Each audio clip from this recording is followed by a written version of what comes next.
Здравствуйте. Продолжаем цикл видео, посвященный Kubernetes. В предыдущем видео мы разбирались с поломанным кластером Кубера, остановились на том, что он заработал, но надо его привести в порядок. И сегодня будем продолжать приводить в порядок кластер Kubernetes. Ну что ж, это картинка, которая была по итогу прошлого видео. У нас с вами осталась задача, которая, ну, чтобы все хорошо работало, нам нужно сделать так, чтобы все, кто обращается снаружи к нашему Kubernetes API, обращались не к конкретному вот Kubernetes API, который у нас есть, да, а нам нужно организовать что-то типа вот сервиса Kubernetes, который у нас внутри кластера Кубера, но снаружи. Ну, первое, что приходит на ум, это традиционно какой-нибудь ну, сервис типа, приложение типа, ну, допустим, Haproxy. Хорошая штука, гарантированно работает. В общем-то, я уже тоже не раз показывал вам, как делать отказоустойчивый кластер при помощи Haproxy. Сейчас напомню это делать. Значит, в принципе, ох, как у меня что-то Mac затормозить начал. Значит, в принципе, у меня есть видео, посвященное Kubiadn. Там есть раздел, как сделать High-Availability Kubernetes API, как это сделать доступ. В общем, нам нужно привести наш кластер вот такой картинки. То бишь, мы с вами делаем некий кластерный IP-адрес, который может приземляться на любую control-ноду. За это у нас отвечает KeePaLivet, ну, само собой разумеется. А также мы на каждой ноде кластера поставим Haproxy, который будет проксировать на один из трех, ну в нашем случае у нас будет 3 control-ноды, да, если у вас будет больше, то есть на больше, на следующий Kubernetes API сервис на какой-то control-ноде. Если вдруг эта control-нода умирает, ну, соответственно, Haproxy будет проксировать куда-то туда. Если умирает control-нода, который привязан на этот IP-адрес, KeePaLivet этот IP-адрес перекидывает куда-то на другую ноду. В общем, стандартная ситуация. То есть сейчас нам с вами нужно будет в нашу схему, нашу схему добавить Haproxy и сделать так, чтобы вот эти ребята снаружи ходили не сюда, а вот сюда. Да, все, кто у нас ходит снаружи. Да, проще, по-моему, удалить все это дело и нарисовать по новой. То есть, а кто у нас ходит снаружи? Это у нас кубилеты. Соответственно, все наши кубилеты в нашей схеме они должны перестать ходить вот сюда, а должны будут ходить через какой-то хапрокси. Я не буду сейчас рисовать, в общем-то, на каждом из этих хапрокси, но идея следующая, что вот все ходят через хапрокси. Нарисую парочку кубилетов, чтобы просто, чтобы было. Так, и, допустим, worker ноды кубилет. Вот они у нас ходят сюда. А уже Haproxy раскидывает на соответствующий Kubernetes API, который в данный момент живой, либо там по раунд-робин очереди он будет раскидываться. То есть вот к такому виду мы с вами сейчас приведем наш кластер. У меня есть готовый плейбук. У меня вообще на самом деле плейбук по установке кластера Кубера. Кстати, вот Kubiadn, там видео про этот плейбук я говорил уже. Значит, я сейчас просто воспользуюсь этим плейбуком для того, чтобы поставить Haproxy и KeePaLivet на свои сервера. У меня здесь есть сервис, файл YAML, где просто указывается IP-адрес, этот кластерный, который мы будем использовать для доступа к API. Это будет 130, но порт, конечно же, 7443, а не 6443. Опять же, рассказывал в том видео про Kubiadn, про Haproxy, как это все сделать. Нам здесь нужно с вами будет просто их установить. Значит, соответственно, у меня здесь есть роль под названием HA и вот этот плейбук, который его запускает. Ansible плейбук. Ansible удобная штука. Там я юзер Artur, здесь я другой пользователь. Соответственно, мне нужно будет запустить плейбук, который 0.2, install HA. Вот, соответственно, сейчас на все control-ноды у меня приземлятся, запустятся, вернее, все программки, конфигурируются, появится кластерный IP-адрес. Это достаточно быстро будет. Потому что виртуальные машины у меня запущены на мощных машинках, вернее, на мощной машине под виндой, а записываю я это все сейчас на Mac. А Mac у меня что-то перегрелся, начал тротлить. Ну, это интерфейс, ладно, не страшно. Все, у меня запустились, соответственно, HAProxy. Можно в этом убедиться. Для этого мы на Control-ноде, допустим, посмотрим. Скорее всего, он здесь приземлился. Да, вот он приземлился здесь, 130-й айпишник. Соответственно, я могу курлом пытаться обратиться сейчас к этому айпишнику. 192, 168, 218, 130 на порт 7443. И мы получим доступ к нашему Kubernetes API. И вроде бы все хорошо, и можно бы продолжать дальше работать, как ни в чем не бывало. Но нет. Ну, давайте продемонстрирую. В принципе, у нас с вами есть такая штука, как линза. Ну, тут я уже много раз пробовал. Да елки-палки. На маке вечно все время не та комбинация клавиш. В общем, у нас с вами есть такая штука, как линза. Значит, соответственно, она у меня установлена. Это клиент, который обращается к Kubernetes API. Соответственно, у нас здесь есть файлик config, который можно поправить. И вот если здесь сейчас указать IP-адрес 130 и порт 7443. Так, и нам нужно сейчас запустить линзу. Где моя линза? Где моя линза? Вот она. Так, линза. Ну и, соответственно, мы сейчас попытаемся подключиться к этому кластеру, мы получим ошибку. Видите, я не могу никак сюда попасть. Почему? Потому что, обратите, пожалуйста, внимание, здесь вам четко написано error while proxying, бла-бла-бла. Сертификат X509 валид для таких-то айпишников, но не валидный для айпишника 130. Понятно, да? То есть мы добавили новый IP-адрес, но у нас есть API сервер, у нас все внутри кубера работает на базе сертификатов, SSL там везде. И, соответственно, у нас получается, что в сертификатах API сервера нету IP-адреса 130. Вот такая засада. Поэтому сейчас мы займемся дальнейшим действием. Это приведение в порядок сертификатов в связи с новой картиной мира. Итак, мы можем в этом убедиться непосредственно, посмотрев сам сертификат. Напомню вам, что так, OpenSSL X509 нас интересует. Сам сертификат находится в директории etc Kubernetes. Там либо PKI, либо SSL. Ну, там по-разному, кто как ставит. Обычно символьные ссылки. Одно на другое, либо другое на одно. И здесь у нас есть API сервер, точка, сертификат. Ну, соответственно, нам нужно это все в текстовом виде посмотреть. А для чего я это делаю? Для того, чтобы вы, когда мы дальнейшие будем делать шаги, чтобы вы посмотрели вот на этот subject alternative names, и вот эти все имена, которые здесь есть, скопировали себе куда-нибудь, потому что мы вот это все должны будем обратно в сертификат прописать. Вот такая вот забавная штучка. То есть обязательно это скопируйте. В принципе, на каждой машине это есть. На каждой Control-ноде такая штука есть. Давайте вот, допустим, на второй Control-ноде мы выполним ту же самую команду.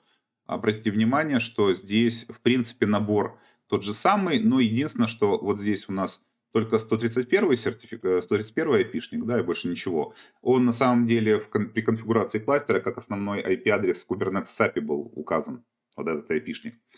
А вот здесь, допустим, 32, кроме 131 айпишника, есть еще и айпишник самой машины 132. Ну, а, соответственно, на Control-ноде 3, там 133 айпишник, там будет 131, 133. Это понятно, да? То есть вот эта часть не меняется. Это как бы основные кластерные дела, которые в кластере внутри Кубера используются. Ну, понятно, да, это вот тот сервис Kubernetes, Kubernetes Default SVC, это вам знакомое. Ну да, и еще, конечно же, имя самой машинки здесь у нас отличается, потому что здесь Control-нода 1, а здесь Control-нода 2, а тут будет, соответственно, Control-нода 3. Вот. Ну, собственно, вот это вы должны сделать и выписать где-то у себя отдельно. Значит, у меня есть такая шпаргалочка, куда я эти все имена выписал и привел их вот к такому виду, как показано вот здесь. Дело в том, что это будет как бы конфигурация Kubeadmin, которую мы в дальнейшем будем использовать. Соответственно, здесь мы будем использовать конфигурационный файлик Kubeadmin, который мы получим непосредственно из кластера. На всех трех нодах control-нодах моего кластера я должен буду получить конфигурационный файлик, который мы будем в дальнейшем править. Вот у меня все 3 control-ноды. Я прямо в домашнюю директорию помещаю, ничего страшного, пускай будет. И, соответственно, у нас появится файлик kubeadm YAML. Вот такого вот вида. Это текущая конфигурация нашего кластера. Сейчас мы его немножко поправим. А именно возьмем вот эту часть, которую я подготовил. Да? И, соответственно, у нас здесь есть в самом начале, вот это API-сервер. Вот это в самом начале. И мы здесь вместо пустого dictionary поставим вот это. Значит, это у нас первая control-нода. Соответственно, vim kubeadm YAML. Здесь мы с вами для второй control-ноды сделаем. Сейчас мы все будем исправлять потихонечку. Так, вот это для второй control-нода. И здесь vim kubeadm YAML. Это у нас третья control-нода. Третья control-нода. Вот. Ну, давайте приводить в порядок. Значит, у нас все с именем здесь все хорошо, с IP-адресами все хорошо. Здесь у нас имя машины control-нода control2. И, соответственно, IP-адрес у нас здесь самой машины 132. 130 я оставляю, потому что он остается. Здесь у нас машинка control-нода 3, имя машины. Наблюдаем, да, а IP-адрес 133. Кроме этого, мы везде теперь покажем, что control plane point. Но это мы сейчас использовать не будем, мы это руками поменяем. Но чтобы это у вас в памяти осталось, мы сразу укажем, что вот control plane point это 7.4.4.3. Просто файлик останется у вас на диске. И потом, если вы вдруг забудете и вернетесь сюда, то поймете, о чем речь. Просто сейчас вот эта строка работать не будет, сразу говорю. Мы сейчас просто перегенерируем сертификаты. Все. Файлик сделал, сохранил. Файлик сделал... пардоньте. Файлик сделал, сохранил. Ну и здесь, соответственно, файлик сохранил. Теперь нам нужно старые сертификаты, как вы понимаете, перенести, ну, тут в домашнюю директорию. Соответственно, мы сейчас это сделаем на всех машинках. Мы таким образом сертификаты Kubernetes kubeapi удалили. Вот. А дальше мы должны при помощи kubeadm, используя конфигурационный файл kubeadm YAML, сгенерировать сертификаты только для API-сервера. Нам нужны сертификаты только для API-сервера. Больше ни для чего. Соответственно, мы это делаем на всех 3 машинках. Так, тут есть Generate API Certificate. Та-та-та. Видите, у нас уже IP-адрес здесь 130 появляется, как положено. Отлично. Ну и, соответственно, можем проверить, а что же у нас сейчас за сертификаты. Где у меня тут был? Вот, OpenSSL. Видите, уже в нашем сертификате текущем находится 130-й IP-шник, соответственно, со всеми вытекающими делами. Но этого мало, это мы просто перезапустили сертификаты. Теперь нам потребуется ROCI. Нам нужно будет сейчас поды. Так, где у меня kubesystem? Вот он, kubesystem. Меня интересует kubeapi. kubeapi. Вот эти все 3 пода, мы их тупо удалим. И они автоматически сейчас запустятся, но уже с новыми сертификатами.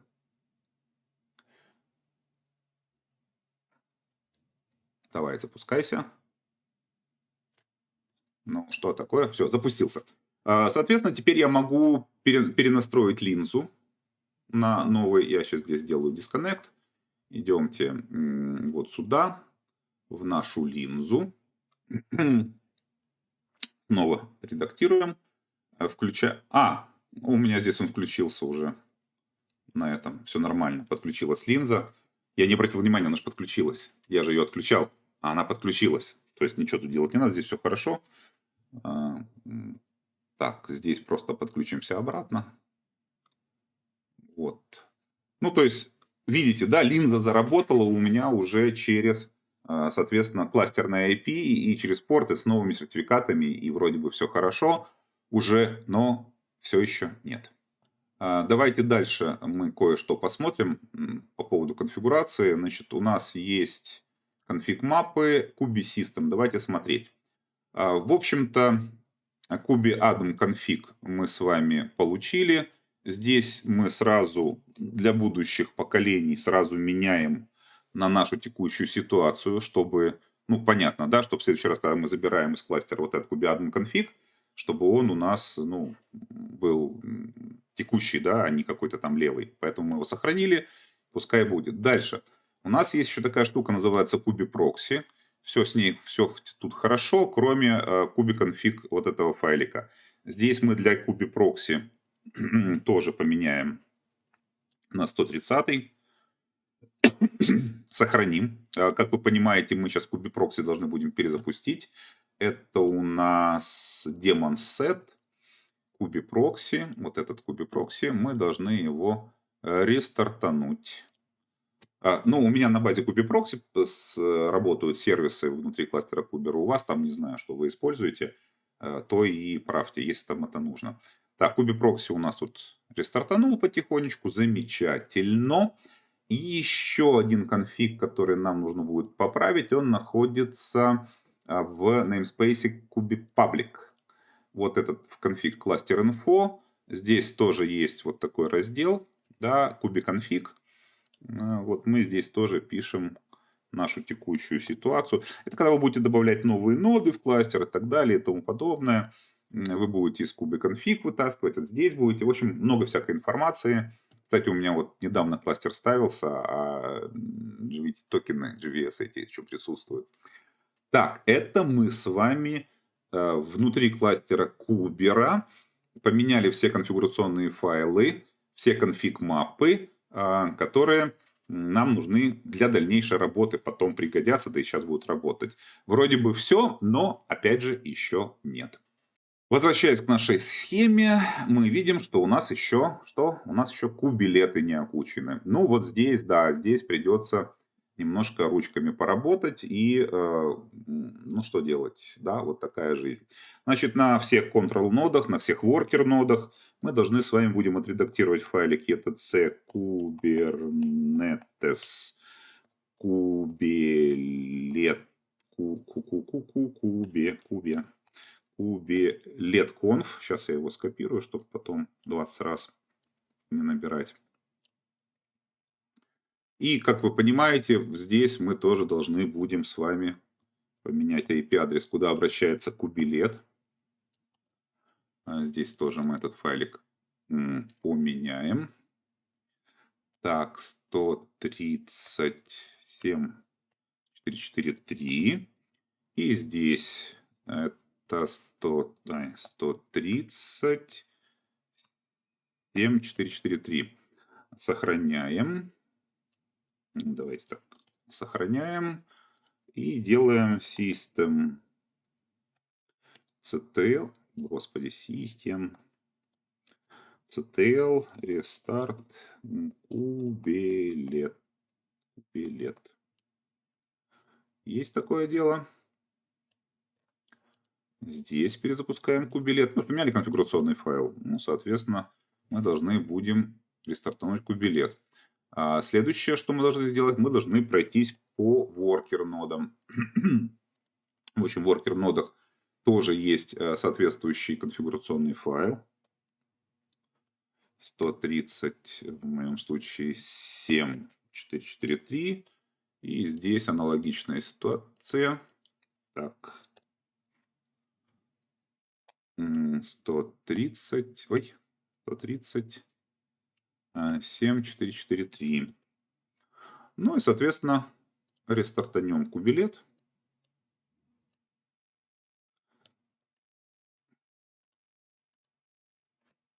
И тут, и вот тут. Ну,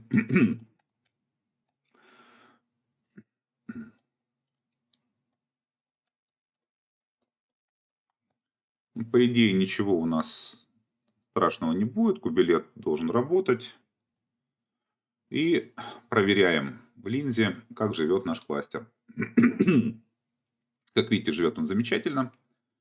И все с ним хорошо. И теперь наш кластер приведен к нормальному работоспособному состоянию и с точки зрения логики, и с точки зрения там, всяких остальных вещей, которые мы с вами делали. Ну что ж, давайте маленькое итого, маленький финал апофеоз. Смотрите, за кластерами нужно следить. Они, конечно, работают, да. Они, конечно, работают долго, счастливо, и если все настроено правильно, вообще вы даже не будете замечать, что у вас там кубер есть. У вас будут поды жить, ну, максимум там ресурсы добавлять, новые воркер-ноды, ну, не более того. Проблема вот этих вот администраторов, которые туда-сюда бегают, которые не успевают делать, ну, у кластера должен быть один хозяин, который за ним должен следить. Если вам администратор говорит, что я, блин, занят, мне нужно вот эту штуку привести в порядок, не надо его дергать на другие работы. Пускай доведет дело до конца. Потому что вот это вот раздергивание привело к тому, что вот этот кластер, бог с ним, он вспомогательный. Да, там приложения, которые, в общем-то, на продакшн в основном не влияют. Ну, в данном конкретном случае не влияли на продакшн. Но все равно, ну, блин, ребята, ну, вы же руки перед едой моете. Вы же не кушаете грязными руками. Ну, и точно так же с кластерами Кубера. Приведите в порядок, помойте руки, и дальше он будет жить хорошо и счастливо. С ним будет все хорошо. Кубер устойчивая штука, просто хорошая. Реально устойчивая. Ну да. Но бывает всякое. Так, я надеюсь, что данное видео было для вас полезным. Повторюсь, на самом деле видео про траблшатинг и прочие вещи это очень сложно снимать, потому что, ну, как бы, вот эти ошибки, которые возникают какие-то, они, ну, одноразовые, их очень тяжело повторить, потому что они связаны в основном с какими-то проблемами с оборудованием. Вот так как сейчас вот то, что я вам показал с логикой, это, ну, блин, это надо было вообще постараться, чтобы кластер довести до такого состояния. Ну, постарались, довели. Ладно, фиксики, они такие, они помогут. На сегодня все. До свидания. Увидимся, ну, в каком-то следующем видео.